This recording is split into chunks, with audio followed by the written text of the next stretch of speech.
आप देख रहे हैं VOW92 मेरा फेसबुक और यूट्यूब चैनल और मैं हूं साहिल जाफरी।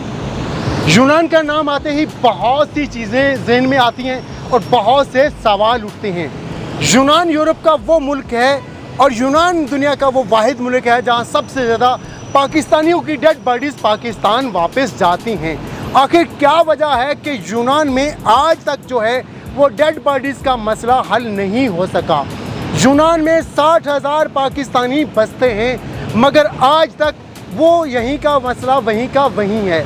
आज भी हम पाकिस्तान जब डेड बॉडीज़ भेजते हैं 5-5 यूरो 10-10 यूरो इकट्ठे करके डेड बॉडीज़ पाकिस्तान भेजते हैं। वो लोग जो यूनान आते हुए रास्ते में गुम हो जाते हैं, लापता हो जाते हैं, आखिर उनको कौन तलाश करेगा।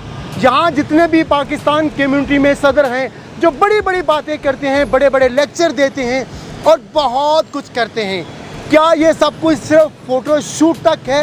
क्या उनका वारिस कौन है जो यूनान में रास्ते में आते हुए लापता हो जाते हैं? बहुत से सवाल हैं उनकी फैमिली से जो यूनान में आते हुए रास्ते में लापता हो जाते हैं। यूनान में 60,000 पाकिस्तानी बसते हैं मगर आज भी हम बेबस हैं। यूनान में हर रोज़ कोई ना कोई रोड एक्सीडेंट में मर जाता है। आखिर यूनान में पाकिस्तानियों का वारिस कौन है? हम इतने बेहिस क्यों हो गए हैं? Sahil Jafri, Voice of World News, Athens, Greece.